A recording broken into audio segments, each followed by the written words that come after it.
চাইলে তো আমি প্রতিদিনই ভিডিও করতে পারি, কিন্তু করতে পারি না। এই যে আমার সাথে যিনি থাকেন, নাক কুচকে দেন ঠিক এরকম মাঝে মাঝে, এই কারণে আমি ভিডিওগুলো করতে পারি না। যাই হোক, আজকে চলে এসেছিলাম একটা কাজে। কাজটা করার আগে ভাবলাম একটু পেট পুজো করে নিই। সেই জন্যেই ভদ্রলোক আমার জন্য একটু চিৎজা আনলেন।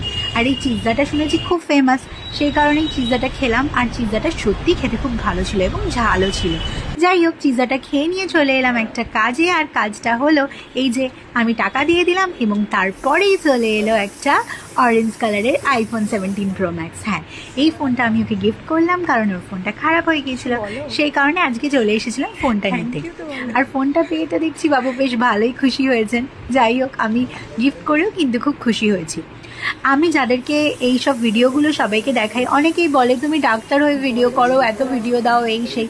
তো আমার পেশাদারি জীবনের সঙ্গে কিন্তু ভিডিও করার কোনো সম্পর্ক নেই। আমি কিছুই শো অফ করতে চাই না। আমার ভালো লাগে ভিডিও করতে, ক্রিয়েটিভ কাজ করতে, সেই কারণেই আমি মাঝে মাঝে ভিডিও করি। কিন্তু আমার সাথে যারা থাকেন তারা সবসময় ভিডিওতে স্বাচ্ছন্দ্য বোধ করেন না, সেই কারণেই আমি সবসময় ভিডিও দিতে পারি না।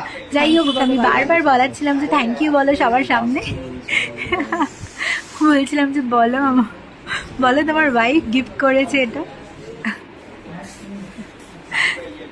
যাই হোক, এই গিফটটা করে দিয়ে এখনও ডেটা ট্রান্সফার হচ্ছিল আগের ফোন থেকে, সেই জন্য আমি ওয়েট করছিলাম আর ভাবছিলাম আমি রিটার্ন গিফট হিসাবে বার্থডেতে কী পাবো ওর থেকে। যাই হোক, বাই।